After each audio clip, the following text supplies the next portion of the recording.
avons eu l'occasion de rencontrer les chefs coutumiers. Nous avons eu leur bénédiction et nous sommes sûrs que la victoire sera au MP. Si je suis venu aujourd'hui à Sola, c'est comme je le dis, depuis que nous sommes rentrés au Sahel, quand nous sommes en train de briguer et de nous battre pour l'élection présidentielle du 11 octobre, il est tout à fait normal que je vienne me présenter à vous pour que vous sachiez pour qui vous vous battez, qui s'appelle Rochmark Christian Kaboré, et que vous le voyez. Il est difficile de rester à Ouaga et d'envoyer des gens dire c'est Rochmark Christian le candidat. Je suis venu moi-même pour vous rencontrer. Je voudrais également insister et vous féliciter globalement au niveau de la région du Sahel pour la mobilisation pour l'inscription sur les listes électorales. Mais le travail ne fait que commencer. Comme vous l'avez si bien souligné, il faut que maintenant nous travaillions de village en village pour expliquer comment on doit procéder au vote et éviter que nous ayons des déperditions parce que nous voulons qu'à Sola ici, nous ayons 100% des votes en faveur du FPP. Nous savons que la région de Sahel, il y a beaucoup de difficultés. À Sola en particulier. Premièrement, vous avez des problèmes d'eau qui sont posés globalement. On vient de parler des problèmes d'éducation. Non seulement en termes d'infrastructure pour continuer à éduquer les enfants, mais également les dangers également qui se prônent à l'horizon avec l'orpaillage qui est à côté. Nous avons parlé des CSPS et des dispensaires. La santé. Nous avons parlé aussi du désenclavement, parce qu'il n'y a pas de route. Camarades militantes et militants de Sola, je voudrais vous rassurer que l'ensemble de ces points-là figurent en première ligne dans les objectifs du MPP au Burkina Faso.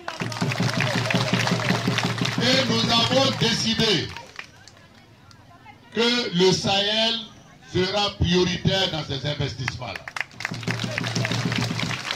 Parce qu'il n'est pas normal que les Burkinabés vivent à double vitesse. Ceux qui ont quelque chose et les restes vivent comme s'ils n'étaient pas au Burkina Faso. Le MPP dit qu'on ne laissera personne sur le bord de la route dans le développement du Burkina Faso. Nous serons tous dans le même train pour avancer ensemble.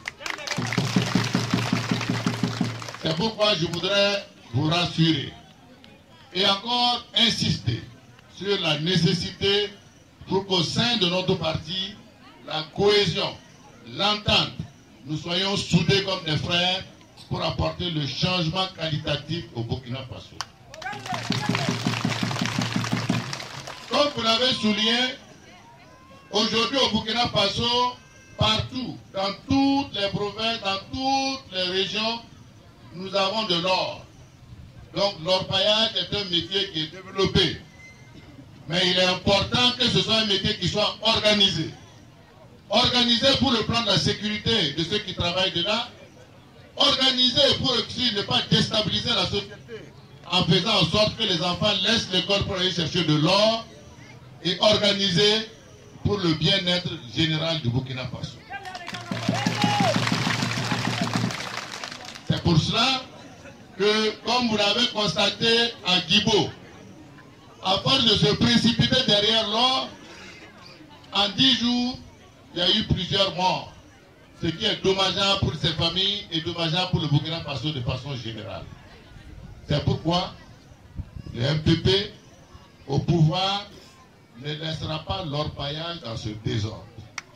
Nous allons l'organiser pour qu'il soit bénéfique pour l'ensemble de la cité et que cela ne soit pas une occasion de déstabiliser les sociétés et l'éducation que nous voulons donner à nos enfants.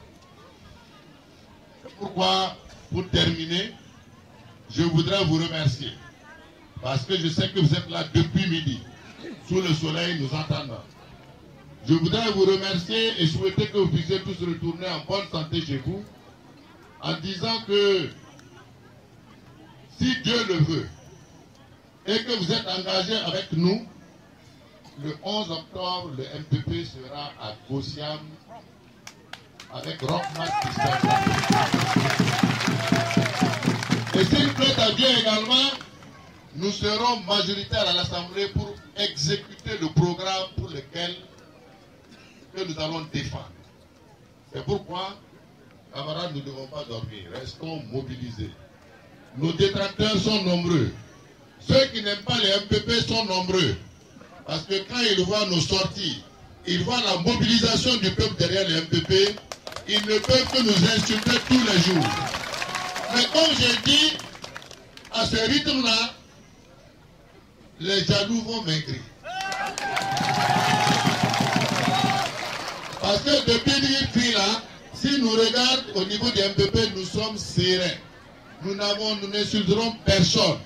Mais ils vont voir leur échec devant eux le 11 octobre, si Dieu le veut. Encore une fois, merci aux militants et militantes de Sola. Et nous vous donnons rendez-vous pour les prochains jours. À bientôt. Au revoir.